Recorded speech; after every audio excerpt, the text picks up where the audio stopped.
Reisemutig präsentiert ein neues Abenteuer. Eine gemeinsame Entdeckungstour auf Teneriffa mit Familie und Freunden. Vor uns liegen der imposante Teide, spektakuläre Fernsichten, bizarr schöne Mondlandschaften, Waldpfade voller Ruhe, Delfine in freier Natur und Strände, die kein Ende nehmen. Zwischen den Highlights genießen wir die schönsten Augenblicke, gemeinsames Lachen, Abenteuerlust und Freude. So zelebrieren wir Bernds Geburtstag auf Teneriffa.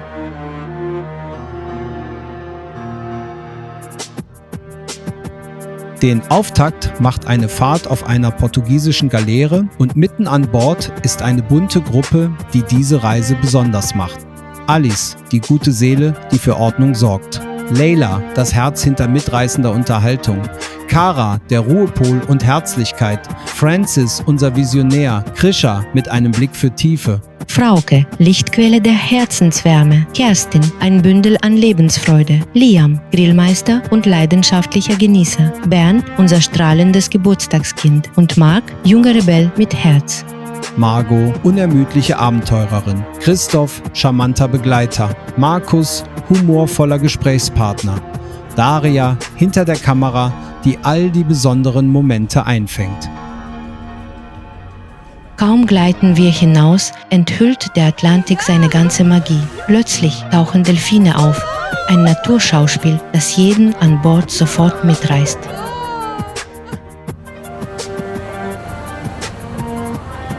Ihr Rhythmus steckt an und wir folgen voller Freude ins Wasser. Ein Sprung ins Ultramarin, abtauchen, die Stimme des Meeres hören und zurück zum Sonnenschein. Die Galeere trägt uns mit leichtem Schwung dorthin, wo die Stadt am Horizont schon auf uns wartet. Bereit entdeckt zu werden, liegt sie zu unseren Füßen, die lebhafte Küstenstadt Playa de las Américas. Denn unser Abenteuer hat gerade erst begonnen.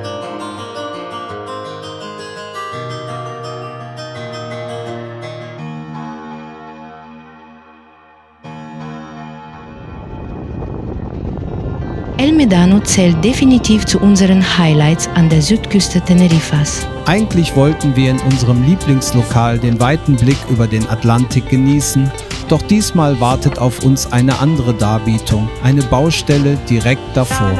Ein Moment, der bleibt und uns zum Lächeln bewegt. El Médano bedeutet bunte Segel, die am Himmel tanzen. Kanarische Snacks direkt am Strand essen, so wie Kerstin und Marc. Im Schatten ruhen, sich von der Sonne küssen und dabei vom Meer und den Klängen der Straßenkünstler treiben lassen.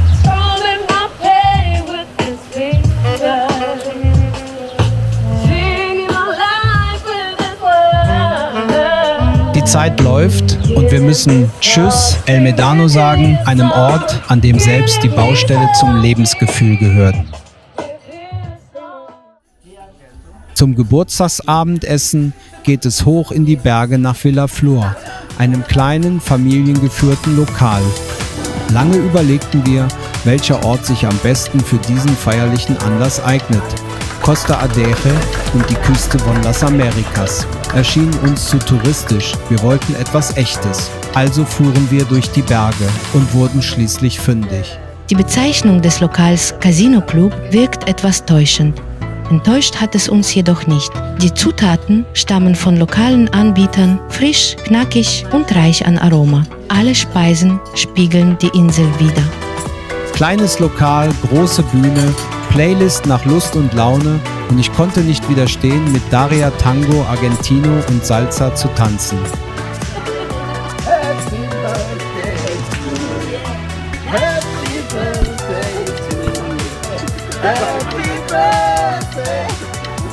Den Ausklang des Tages verbringt unsere Gesellschaft in der Villa.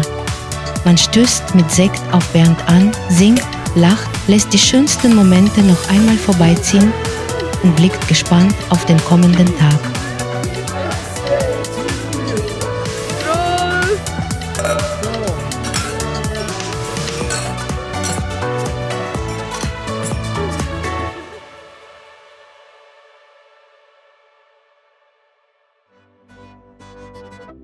Tag 2 wird intensiv. Bernd hat ein Programm vorbereitet, das uns zu den schönsten Ecken der Insel begleitet. Heute früh brechen wir auf zu einem der Wahrzeichen der Insel, dem Pino Gordo in Villaflor. Die Fahrt führt von der Meereshöhe bis auf etwa 1400 Meter. Pino Gordo ist eine kanarische Kiefer.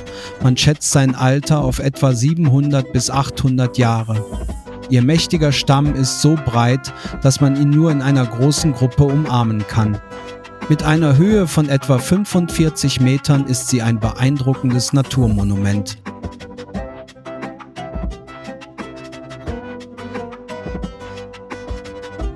Unter dem Motto „Der Kaffee schmeckt nach Abenteuer“ verwöhnen wir unsere Gäste mit einem reichhaltigen Frühstück, das draußen mitten in der Natur des Corona-Waldes serviert wird. Mit rund 46.600 Hektar umfasst der Park Pinienwälder, weite Schluchten und spektakuläre Ausblicke, die uns sprachlos machen. Also lassen wir unsere Freude in Körpersprache ausdrücken. Von wilden Laola-Wellen bis zu festgefrorenen Gestalten, soweit unser Gleichgewicht es zulässt. Wer die originellsten Figurennamen entdeckt, darf sie nach Belieben in den Beiträgen teilen. Wir sind neugierig auf eure Ideen. Übrigens, die Insel ist erstaunlich arm an gefährlichen Tieren. Schlangen, Skorpione oder giftige Spinnen sucht man hier vergeblich. Das macht Wanderungen und Picknicks mitten in der Natur besonders angenehm. Im Wald angekommen, genießen wir zunächst den Blick auf den mächtigen grünen Gürtel der Insel. Die frische Bergluft macht schnell hungrig und so wird die gemeinsame Mahlzeit zwischen Pinienbäumen, sanftem Licht und Vogelgezwitscher zu einem Fest für Gaumen und Seele.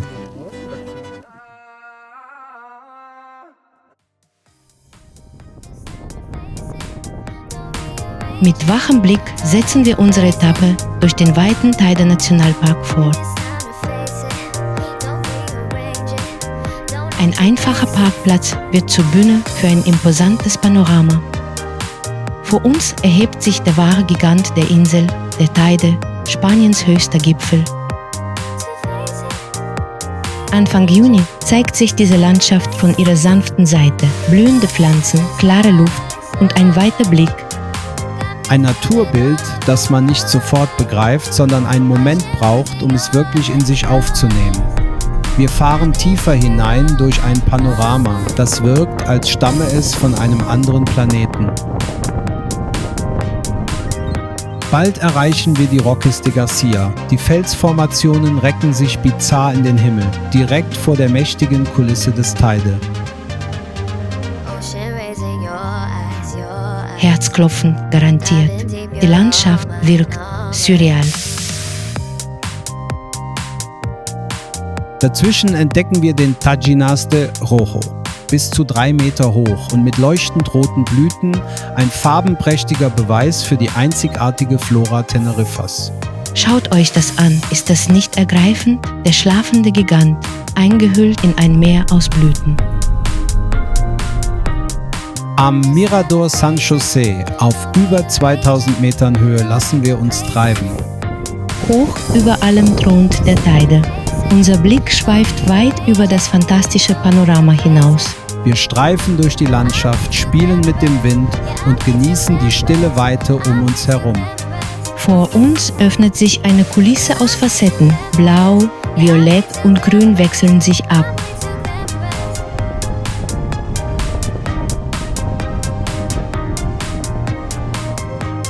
Es zieht uns noch höher, dorthin, wo die Wolken tief unter unseren Füßen liegen und die dünne Bergluft jeden Atemzug zu einer bewussten Erfahrung der Weite macht. Unser Ziel ist das Observatorium von Isanha, hoch über der Insel auf rund 2390 Metern, mitten in dem Teide Nationalpark. Seit seiner Eröffnung gilt es als einer der besten Orte Europas, um den Himmel zu beobachten. Die trockene, klare Luft und die wolkenfreie Sicht machen diesen Platz einzigartig für die Erforschung der Sterne. Nun lassen wir die weißen Kuppeln hinter uns, doch die Träume vom Kosmos bleiben. Anschließend genießen wir einen der faszinierendsten Blicke auf den Teide von einem der besten Aussichtspunkte der Gegend. Wir halten inne, lassen den Blick über die karge, beeindruckende Landschaft schweifen und machen ein letztes gemeinsames Foto mit dem mächtigen Vulkan. Als Erinnerung an die Farben und den Zauber dieses besonderen Ortes.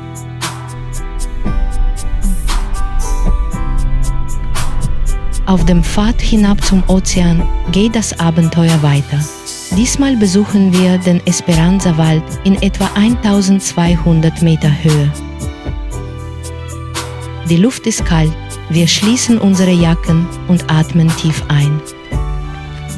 Wir tauchen in die stille Welt des Waldes ein, echtes Waldbaden, das uns ausgleicht und belebt. Unser Ziel sind die Eukalyptusbäume. Zunächst suchen wir sie vergeblich, bis wir erkennen, ein früherer Brand hat viele Bäume zerstört. Doch Hoffnung keimt auf. Zwischen den alten Stämmen sprießen junge Triebe, frisch grün und voller Lebenskraft. Ein Moment, der uns spüren lässt, wie stark die Natur wirklich ist. Von Müdigkeit ist in der Gruppe keine Spur. Wir durchstreifen das Anaga-Gebirge, eine dramatisch zerklüftete Landschaft, geprägt von schroffen Gipfeln, tiefen Schluchten und sattgrünen Tälern. Immer wieder enthüllen sich traumhafte Ausblicke, die weit über die Küste reichen. Der Ozean schimmert und die Küste schwingt in Licht und Schatten. Im starken Wind spüren wir die rohe Energie dieses Ortes. Sie beflügelt unsere Gedanken und verankert uns zugleich. Auf dem Programm steht Wandern durch den Märchenwald, einen mystischen Ort. Ein Lorbeerwald, der seit Jahrtausenden existiert und heute als wertvolles Relikt subtropischer Urwälder gilt.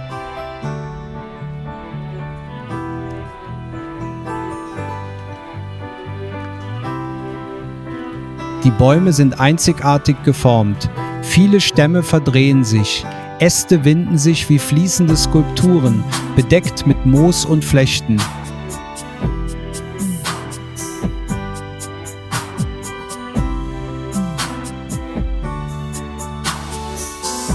Der Wald dehnt die Zeit und öffnet Raum für das, was bleibt. Die Nähe zur Natur.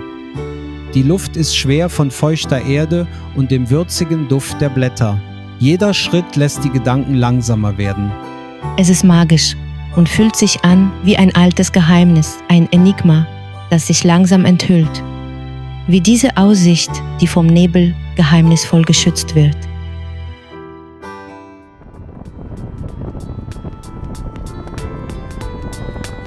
Jetzt machen wir uns auf den Rückweg mit einem Stopp am Strand de las Teresitas. Der Sand ist warm unter unseren Füßen und nach den Erlebnissen in den Bergen genießen wir die sanfte Wärme. El Olivo bei Playa de Fañabé ist unsere letzte Anlaufstelle. Hier findet der Tag seinen genussvollen Ausklang in bester Gesellschaft und mit hervorragendem Genuss. Jetzt kann man müde sein und zur Ruhe kommen, mal schweigen und genießen, mal in lebhaften Diskussionen über fachbezogene botanische Lexika fröhlich lachen. Und doch bleibt das Wesentliche, ein Austausch zu dem Erlebten und zu den kleinen Szenen, die uns noch lange begleiten.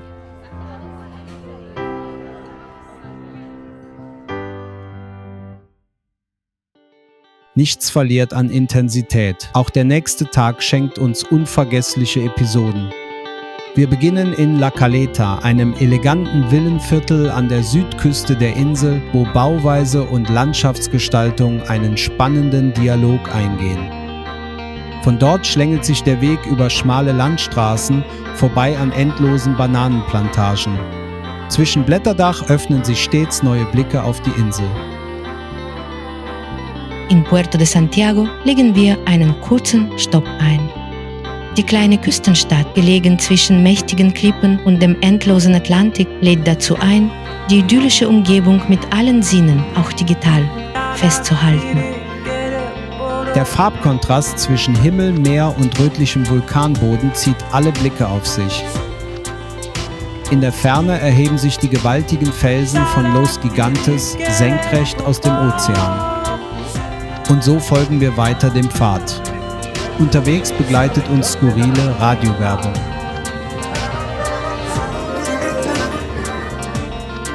nächsten Stopp gewinnen wir neue Einblicke in die wilde Flora Tenerifas. Dann zieht es uns weiter hinauf, immer näher zu den Wolken.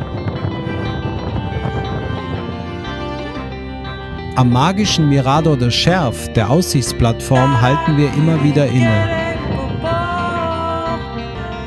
Auch zähmen wir gemeinsam den Wind, toben mit ihm, lehnen uns hinein und spüren diese kindliche Freude, die alles leicht macht. Die Serpentinen winden sich unaufhörlich die Hänge hinab und hinauf und bei jeder Kurve öffnet sich ein neues Panorama. Es fühlt sich an, als schwebe man über Gipfel und Schluchten hinweg. Und dann liegt sie vor uns, Masca, das kleine Dorf, verborgene Sehenswürdigkeit des Teno-Gebirges. Es trägt den Geist einer anderen Epoche. So oft wir schon hier waren, die Faszination bleibt ungebrochen.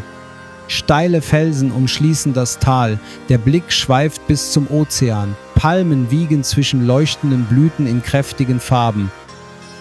Kleine Häuser kleben wie Perlen an dem Hang, während Eidechsen unter dem Sonnenlicht huschen. Viele Gäste kommen nach Masca und dennoch bleibt die eigentümliche Magie des Ortes lebendig. Ein Ort, den man immer wieder neu entdecken möchte. Die Straße trägt uns weiter in Richtung Garachico und mit ihr wandelt sich die Landschaft. Wo eben noch sonnenwarme Hänge das Bild prägten, ziehen nun dichte Nebelschleier über die Bergstraßen. Vorbei an der Montana La Saura senkt sich die Straße langsam hinab, bis sich schließlich Garachico vor uns öffnet. Die kleine Hafenstadt, einst eine bedeutende Handelsmetropole, weist noch heute Zeichen einer bewegten Geschichte auf.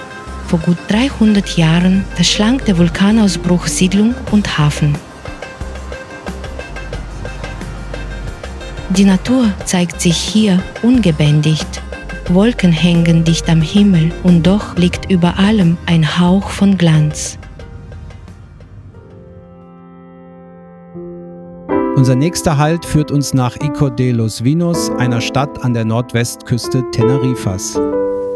Die Stadt wurde 1496 gegründet und entwickelte sich rasch zu einem Zentrum des Weinbaus, was sich auch in ihrem Namen widerspiegelt. Eindrucksvolle Gärten, in denen die Vielfalt der kanarischen Flora blüht, umrahmen die gut erhaltenen Kolonialbauten und hüllen sie in sanften Schatten. Über der Stadt liegt ein Hauch von Romantik. Straßenmusiker füllen die Luft mit Klängen, die der Atmosphäre eine verträumte Note verleihen. Auch der Drago Millenario, Sinnbild für Kraft und Beständigkeit, hat hier sein Refugium und wacht wie ein stummer Hüter über die Szenerie.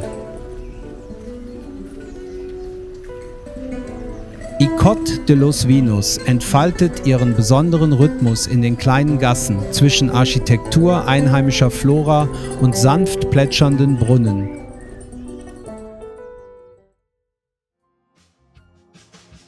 Unser Teneriffa-Abenteuer findet seinen letzten Akkord und es klingt wie eine Umarmung. 3 Tage lang haben wir die Insel neu entdeckt. Versteckte Pfade, Ausblicke, die den Atem rauben, Begegnungen, die uns zum Lächeln brachten. Jeder ist in seinem eigenen Rhythmus angereist. Manche für 2 Wochen, andere für 7 Tage. 3 Tage lang wandelten wir auf neuen Wegen, sahen Horizonte, die uns staunen ließen und erlebten Begegnungen, die uns berührten. Aus Momenten wurden Erinnerungen, aus Zeit Gefühl. Zusammen mit 2 weiteren Wohnungen wurde die Villa zum Herzschlag unserer Gemeinschaft. Ein Ort zum Durchatmen, Genießen und Feiern. Es war ein Erlebnis voller Wärme, Freude und Verbundenheit. Unvergesslich. Danke an alle, die dabei waren. Ihr habt dieser Reise einen unverwechselbaren Klang verliehen.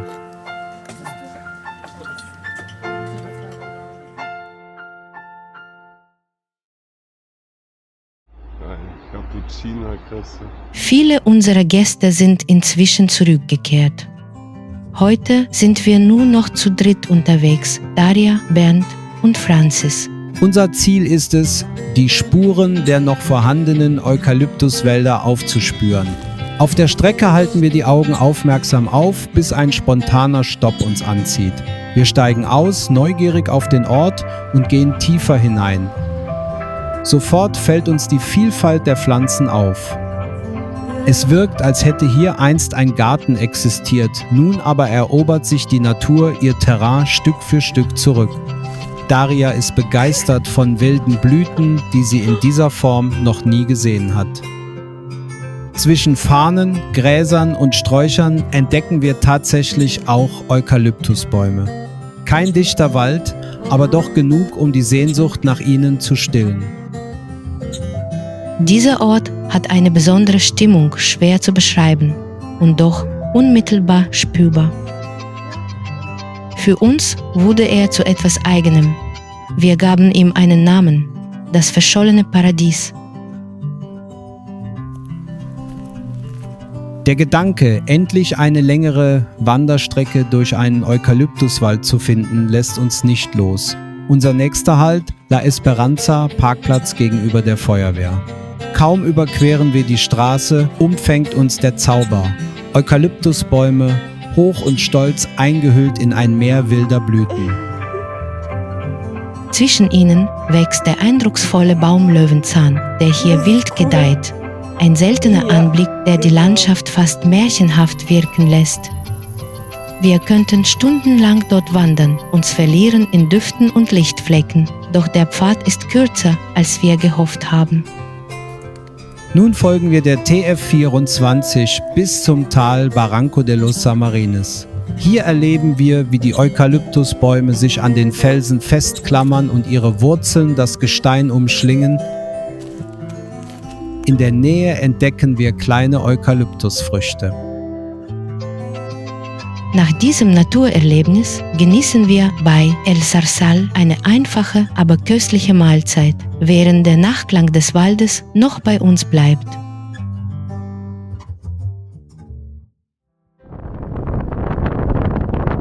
Wir fahren durch das Anaga-Gebirge Richtung Barranco de Afur. Hier zeigt sich Teneriffa als üppige Oase, grün, wild, voller Blüten. Barranco de Afur, ein Tal, das sich über gut 7 Kilometer erstreckt. Mehrere Wanderwege führen durch die Schlucht. Unsere eigentliche Wanderung bis zur Tamadite-Bucht heben wir uns für später auf. Doch schon jetzt bleibt uns ein Bild haften, dieser große schwarze Stein. Für uns bleibt das Tal ein Vorgeschmack auf das nächste Abenteuer.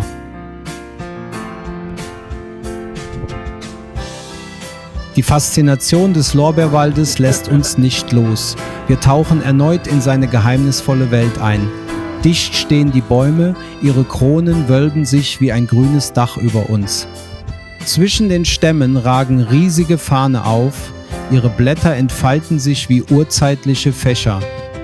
Die Stämme, überwuchert von Moos, verwandeln sich in uralte, bärtige Märchenwesen. Und kräftiger Wind weht durch die Kronen, das Laub rauscht und erzählt leise von den verborgenen Geheimnissen der Natur. Abends genießen wir die Zeit mit den letzten Gästen in Playa de las Americas. Das Hardrock-Café mit seinem markanten Bau und geschmückten Säulen fällt sofort ins Auge. Wir genießen den goldenen Sandstrand und schlendern die Palmenallee entlang. Wellenreiter gleiten mit müheloser Eleganz über die Kämme. Es ist ein Spiel aus Tempo und Leichtigkeit. Auch Playa de las Americas verbindet beides in sich, Dynamik und Gelassenheit.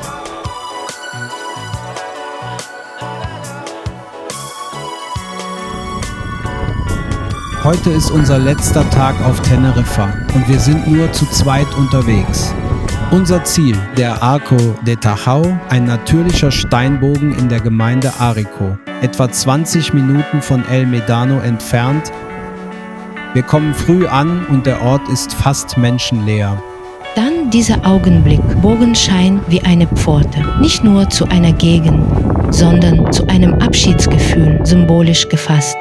Beim Zurückschauen merken wir, dass diese Fahrt einmalig bleibt. Und heute? Heute verabschieden wir uns mit einem Bild aus Stein. Ein Bild, das fortbesteht, wenn wir längst weitergezogen sind.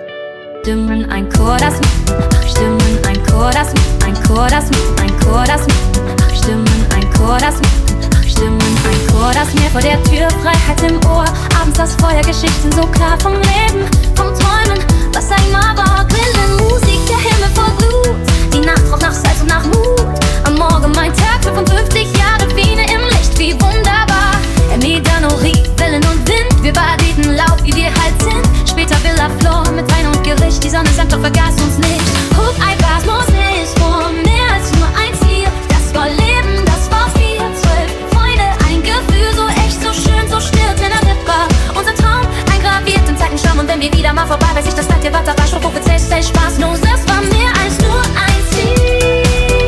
Das war Leben, das war 4, 12 Freunde, ein Gefühl, so echt, so schön, so still, Teneriffa. Unser Traum, eingraviert im Zeitenschirm. Und wenn wir wieder mal vorbei, weiß ich, das bleibt dir weiter, war schon offiziell, stay spaßlos.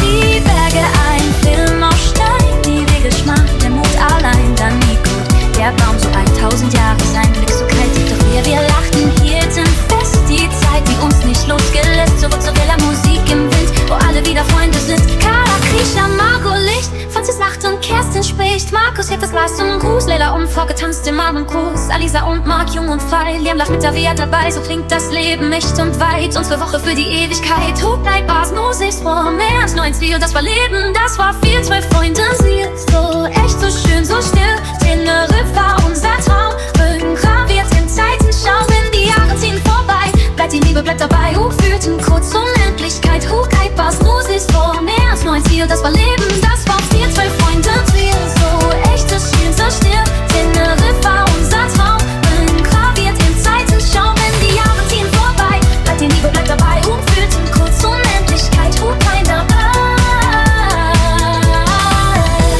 So klingt das Leben echt und weit, unsere Woche für die Ewigkeit. Hochweinen aus Basnos, das war mehr als nur ein Ziel. Das war Leben, das war mehr als nur ein Ziel. Das war Leben, doch ich take the die Passinada. Wo sind Musas Haus, wo mehr als nur ein Ziel. Das war Leben, das war 4, 12 Freunde, ein Gefühl, so echt, so schön, so still, Teneriffa. Unser Traum, eingraviert im Zeitenschirm. Wenn die Jahre ziehen vorbei, bleibt die Liebe, bleibt dabei, so klingt das Leben nicht und weit. Unsere Woche für die Ewigkeit. Hochweinen aus, was Moses vor uns